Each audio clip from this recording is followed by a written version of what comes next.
This lesson is 1.6 for Math 1710.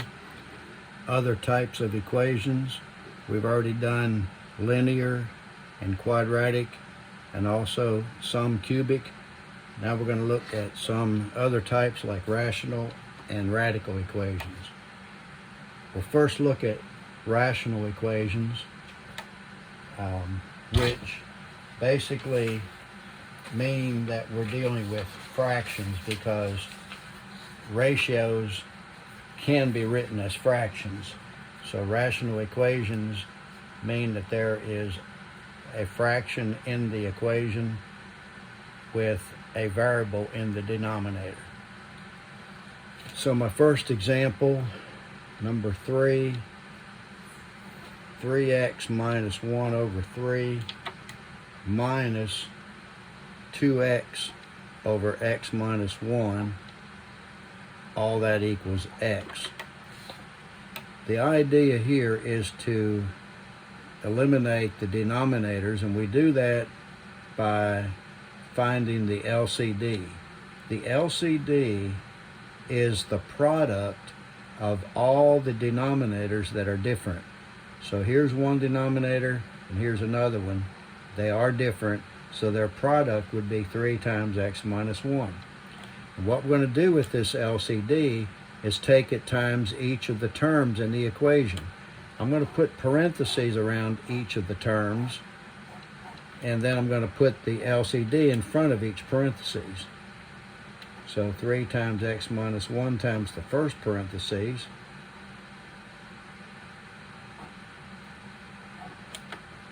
minus, from here, 3 times x minus 1 times the second parentheses,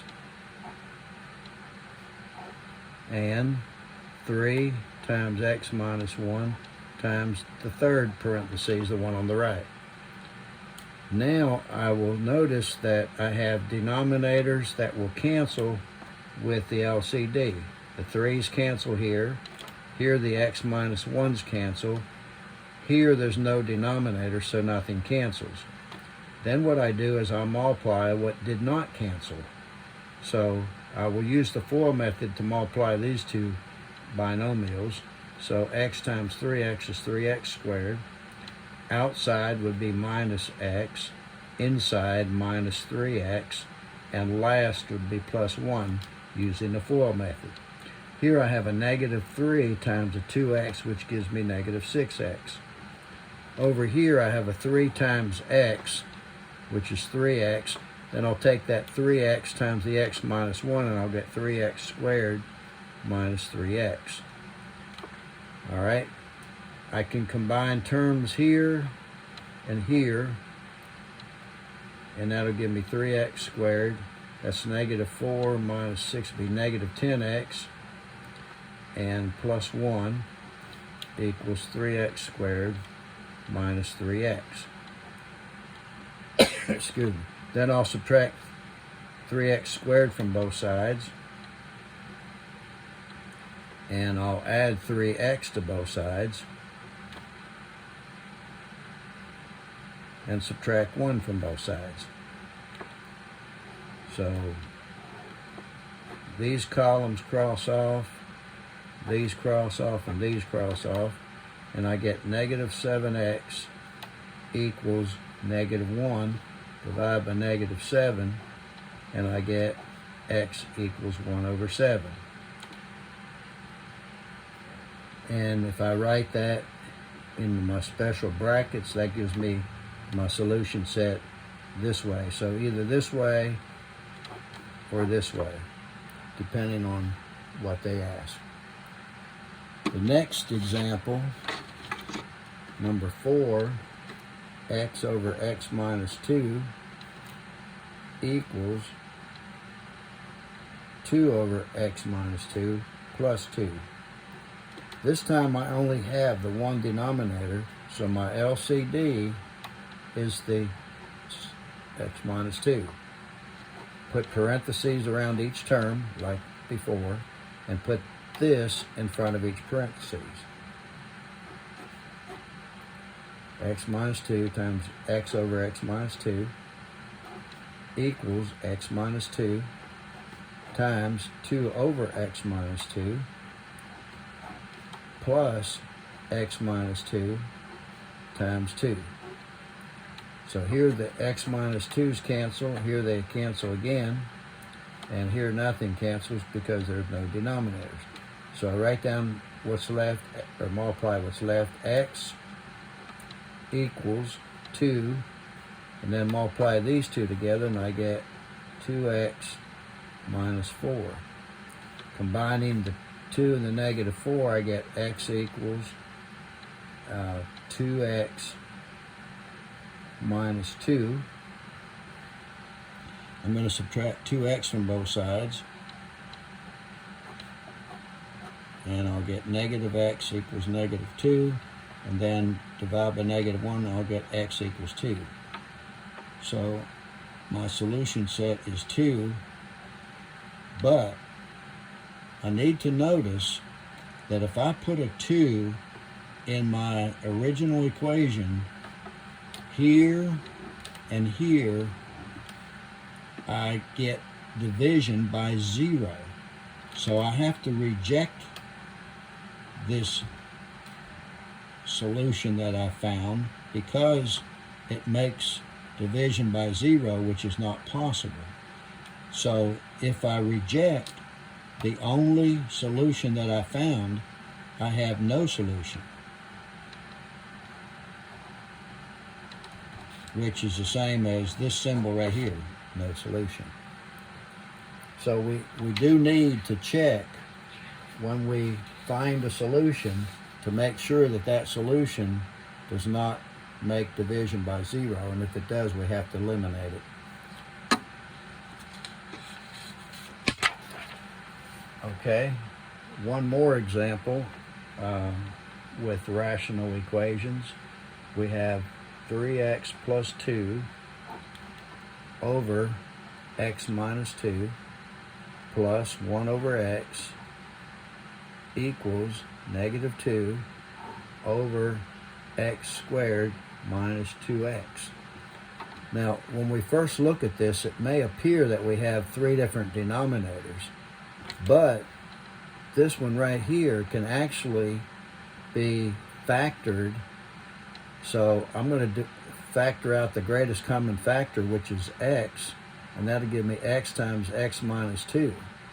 So we now have this x corresponds to this x minus 2 corresponds to this x minus 2. So we really only have 2 different denominators, and their product would be x times x minus 2. So that's our LCD. We're going to put parentheses around each original term and use the factored form on this term. Then I'll put x times x minus 2 in front of each of those parentheses.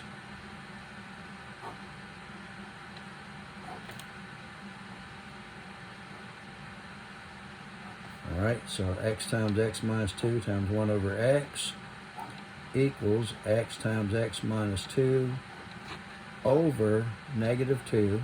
And again, I'll use the factored form, x times x minus 2. All right, then I'll go through and cancel wherever I can. The x minus 2's cancel, here the x's cancel, and here they both cancel. Then I'll multiply what's left. X times 3x plus 2 gives me 3x squared plus 2x. And here I just have a 1 times x minus 2, which is x minus 2. Over here I get minus 2. Then I'll combine like terms, my x's there, 3x squared plus 3x, and minus 2 equals negative 2. I'll add 2 to both sides,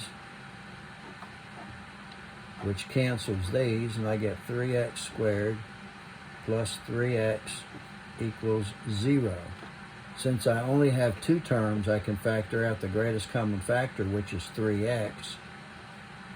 That'll give me x plus 3 in the parentheses, and that equals 0. Then I'll set each factor equal to 0. Let me do that up here. 3x equals 0, and x plus 3 equals 0. So here x is 0, and here x is negative 3. We'll need to check to see if either one of these create division by 0, and we'll notice that this one does, because if we put it in this expression or even this expression, either case it creates division by 0, so we have to reject this answer.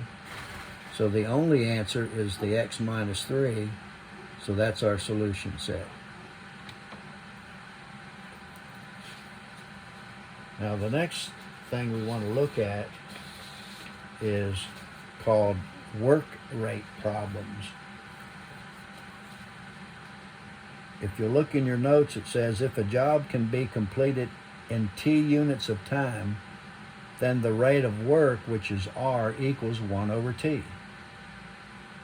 And there's an equation that says the amount of work, A, is equal to the rate of work, r, times the amount of time worked. So we'll use that as a guideline. Our example is that one printer can do a job twice as fast as another. So we'll let X be the faster printer,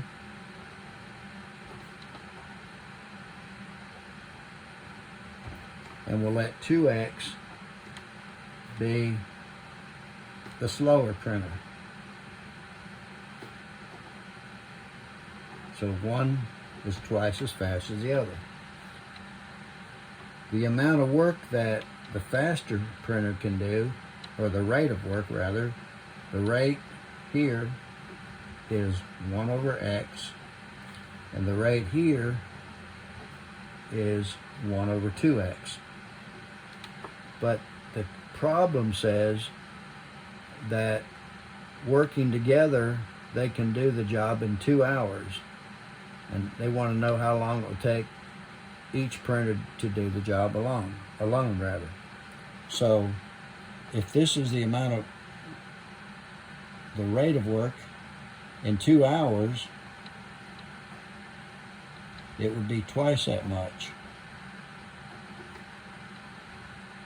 So that's 2 over x. And 2 hours over here, it'd be 2 times 1 over 2x, which is 2 over x. I'm sorry, 1 over x here, 1 over x. So we then have an equation that 2 over x plus 1 over x equals 1, which is the entire job. This is how much one printer can do, this is how much the other printer can do, and this is the whole job. The LCD would be x. So I'm going to put parentheses around each of these terms and multiply each of them by x.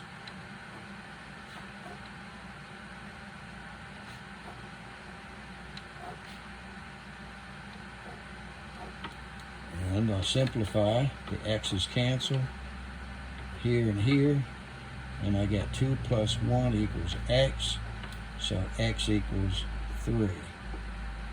X represents the faster printer, so it will take 3 hours for the faster printer to do the job alone. It would take twice that much time for the slower printer to do it, so that would be 6 hours. So this one's 3 hours, and this one is 6 hours.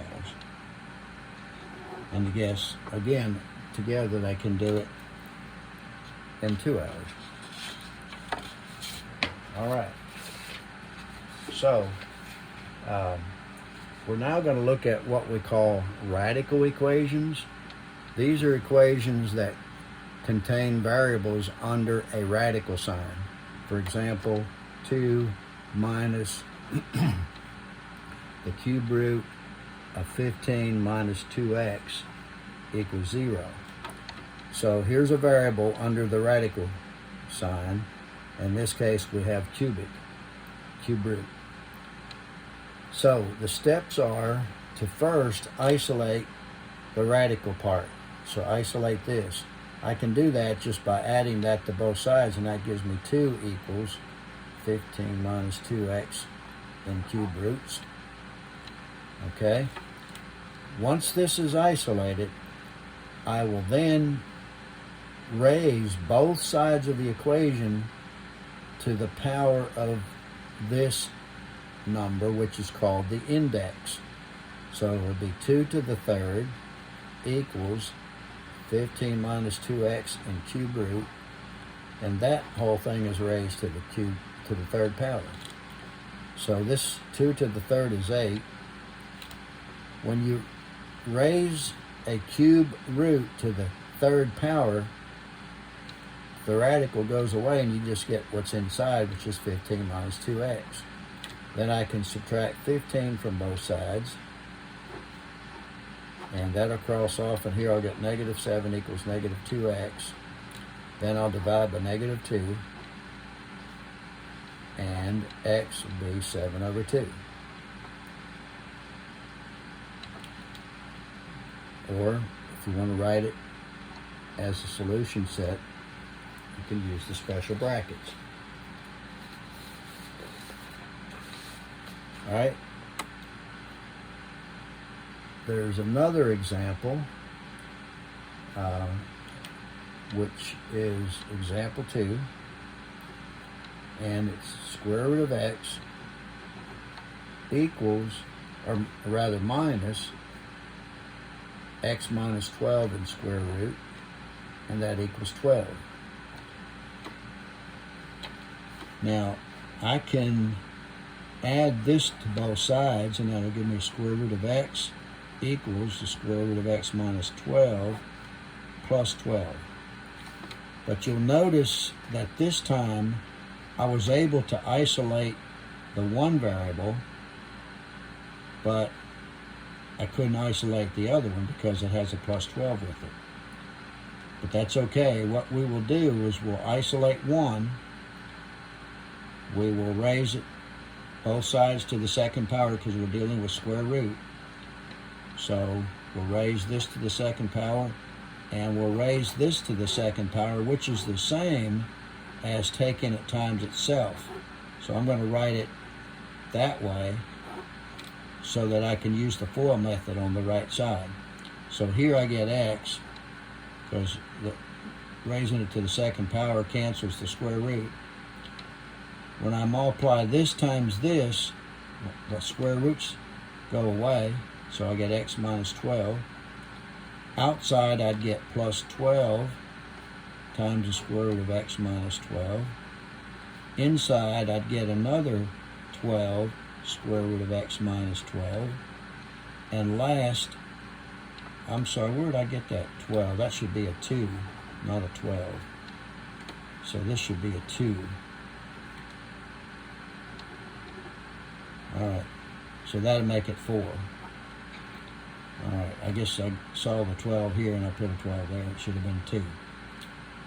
All right, so now I'm going to combine like terms. There's a negative 12 and there's a 4, so that's x equals x minus 8, because negative 12 plus 4 is 8, negative 8.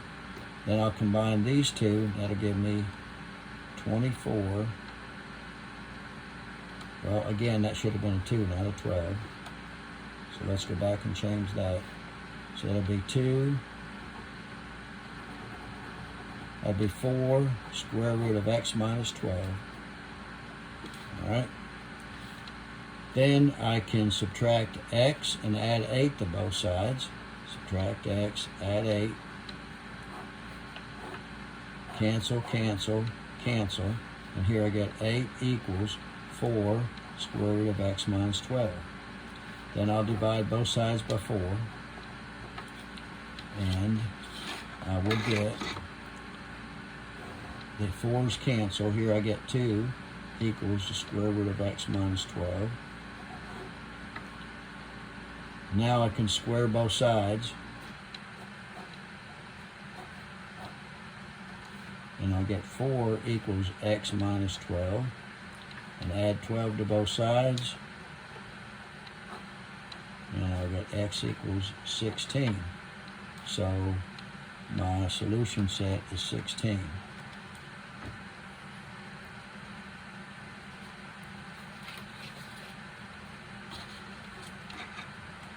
Okay. Now we're going to look at rational exponent equations. This is under part D. The first example is x to the 3/5 power is equal to 27. What I can do here is raise both sides to a power that is the reciprocal of this power. So that would be the 5/3 power. 5/3 power on both sides. Because 3/5 times 5/3 is equal to 1, so that'll give me x to the 1, or just plain x. Now this right here, you can put that on your calculator as 27 raised to the power of 5 divided by 3 in parentheses. Or you can write it as 27 in a cube root. The bottom number gives you the index, and the top number is a power. So the cube root of 27 to the 5th power. Since 27 to the 5th power will be a large number, let's do the cube root first. Let's do the cube root of 27, which is 3, because 3 times 3 times 3 is 27. So that's 3 to the 5th power, which would be, let's see, 243. If you did this up here on the calculator, you would also get 243. So your solution set is 243.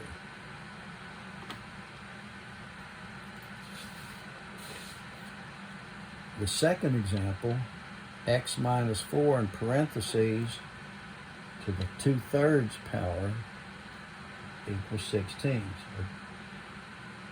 Yes, 2/3 power. So I'm going to raise both sides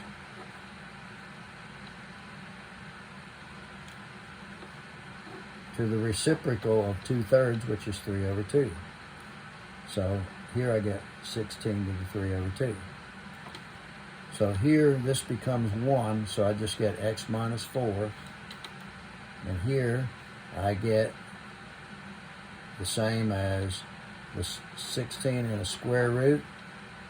The 2 goes out front, and the 3 goes inside as a power.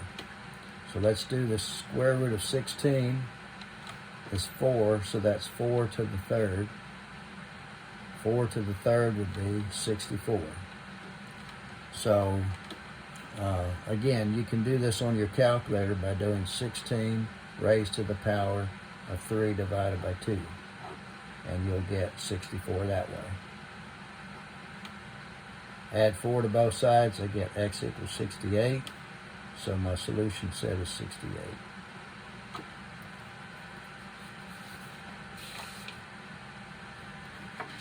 Okay?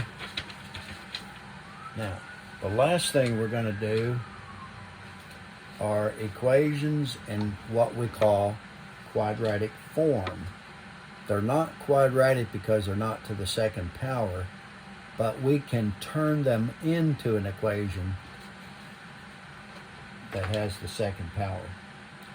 So, first example is x plus 1 to the 2/5 power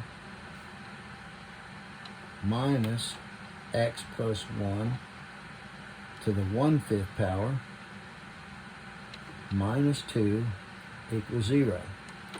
If you'll notice, this power 2/3 is always going to be double the other power. And you'll notice the parentheses are the same, x plus 1. So we're going to let this second term, the one with the smaller power, we're going to let that equal to y. So this then, since it's twice as much of a power, it would be y squared. So bring down your minus, bring down your minus 2, and set it equal to 0. So what we've done is we created a new equation by introducing a new variable. We're going to solve this equation by factoring. So that would be y and y. We want two numbers that multiply to give you 2, which would be 2 and 1. We want them to subtract and give you a 1. And the larger number needs to be minus, so this is a minus and this is a plus. That's negative 2y plus 1y gives you negative y. Set them equal to 0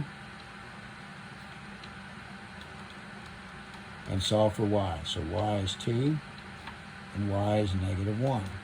But remember, we're solving for x. So we need to change this y back to what it was originally, x plus 1 to the 1/3 power. That now will equal 2. And here, x plus 1 to the 1/5 power will equal negative 1. So now we have to do like we did before. We're going to raise both sides to a power that's the reciprocal of this power, which is 5. So 2 to the 5th on this side. So here, this gives me 1, so I end up with x plus 1. 2 to the 5th is 32. Subtract 1, I get x is 31. Up here, when I raise it to the 5th power,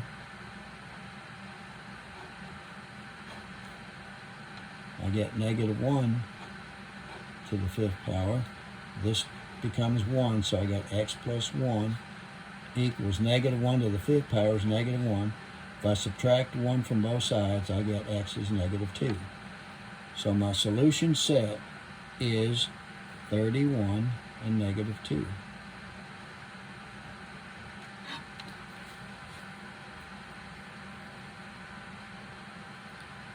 All right. Now we have a second example. 6x to the negative 2 plus x to the negative 1 equals 2. Notice again, the negative 2 is double the negative 1.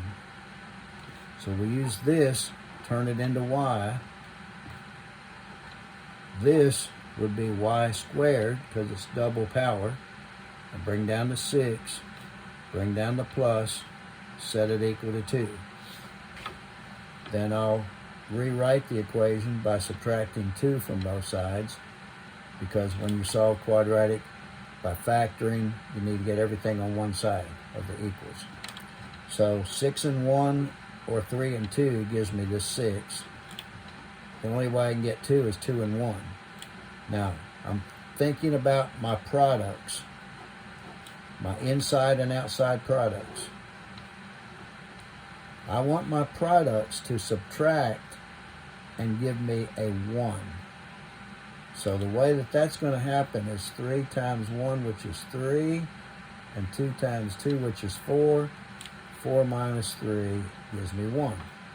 So I'm going to use 3 and 2, 3y and 2y. Then I'll use the 3 gets connected to a 1, so that'll be out here. The 2 gets connected to a 2, that'll be in the inside. My larger product, since I have a minus, I have 1 plus and 1 minus, my larger product gets the plus that's in the middle. So the plus 4 would be right here's the plus and here's the minus, and all that equals 0. Okay, I'm going to go up here and set them both equal to 0 and solve for y. 3y equals negative 2, so y equals negative 2/3. Then here, 2y equals 1, y equals 1/2. But remember, I need to go back to what I let y equal, which is x to the negative 1. X to the negative 1 equals negative 2/3. And x to the negative 1 equals 1/2. X to the negative 1 is the same as 1 over x. So 1 over x is negative 2 over 3. And 1 over x equals 1 over 2. I can cross multiply and get negative 2x equals 3. And here I'll get x equals 2. So divide by negative 2, so x is negative 3 over 2. So my answers are these two. And if I put them in special brackets, I get my solution set as negative 3 over 2 and 2. All right, we have one more example.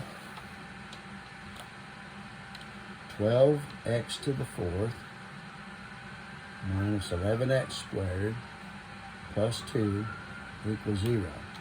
Again, the 2 is double the 4. So I'm going to let the x squared equal y. So x to the 4th will be y squared. Bring down the 12, bring down the negative 11, bring down the 2 and equal 0. The factors of 12 are either 12 and 1, 6 and 2, or 4 and 3. The factors of 2 are 2 and 1. Again, I want to think of my outside and my inside products. I need my products to add up to 11. So let's see here. 4 times 2 is 8. 3 times 1 is 3. 8 plus 3 equals 11. So it means I'm going to use 4y and 3y. My 4 gets connected to 2, so I follow it out here to right there. My 3 gets connected to a 1, so a 1 goes in here. The plus here says both signs are alike. They're both minus, so minus and minus. So 4y minus 1 equals 0, and 3y minus 2 equals 0. So 4y equals 1, y equals 1/4. 3y equals 2, y equals 2/3. But y originally was x squared. So I'm going to go up here and say x squared equals 1/4 and x squared equals 2/3. So when I take the square root of 1/4, I take the square root of the numerator and denominator separately, and I get plus or minus 1 over 2. Here I'll get plus or minus the square root of 2 over the square root of 3.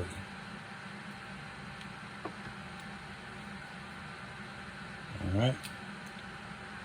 This has to be rationalized, so I'm going to take it times the square root of 3 over the square root of 3. This one's finished here, but here I have to rationalize. Square root of 2 times the square root of 3 is the square root of 6. Square root of 3 times square root of 3, the square root goes away and I get 3. So, here's 2 answers, and here's 2 answers. And I could always put them in the brackets, 1/2, negative 1/2, square root of 6 over 3, and negative square root of 6 over 3. So that completes section 1.6.